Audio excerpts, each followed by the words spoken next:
સૌ વાલા મિત્રોને જય સિયારામ। હું દુષ્યંત પાઠક આપ સૌને જય સિયારામ કહું છું। તો કુંભ રાશિના લોકો માટે જુલાઈ મહિનો કેવો રહેશે તે હું કહેવા જઈ રહ્યો છું।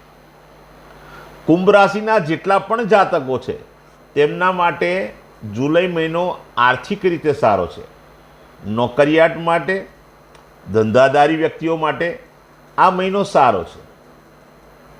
અભ્યાસુ સ્ટુડન્ટ માટે પણ સારો છે, એમને પણ સફળતા મળવાના ચાન્સ છે।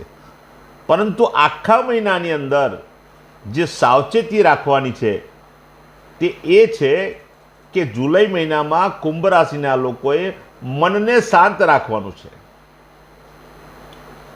વાણી પર કંટ્રોલ રાખવાની જરૂરિયાત છે। આ મહિનાની અંદર એટલે કે જુલાઈ મહિનાની અંદર તમને ઝડપથી ગુસ્સો આવશે અને જ્યારે ગુસ્સો આવશે તો વાણી વિલાસ થશે। તમે નજીકના લોકોની સાથે લડી પડશો, ઝઘડી પડશો, તો કાળજી રાખજો।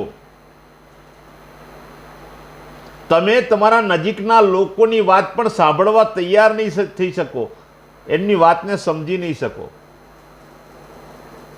એટલે લડી ના પડાય, ઝઘડી ના પડાય, તેટલા માટે આ મહિનામાં કુંભ રાશિના લોકોએ શાંત રહેવાની જરૂરિયાત છે। બીજી ખાસ ચેતવણી, આ મહિનાની અંદર તમારા દિલની વાત કોઈને કહેશો નહીં, તમારા દિલની વાત તમારી પાસે જ રાખજો। બાકી આ મહિનાની અંદર નજીકનો માણસ તમારો ફાયદો ઉઠાઈ જશે અને એનાથી પણ નુકસાન થશે, પછી ઝઘડો થશે। તમારા નજીકના લોકો આ કારણે તમારાથી દૂર થશે। તો બે કાળજી રાખવાની છે, એક તો દિલની વાત કોઈને કહેવાની નથી, મન શાંત રાખવાનું છે અને વાણી ઉપર કંટ્રોલ રાખવાનો છે।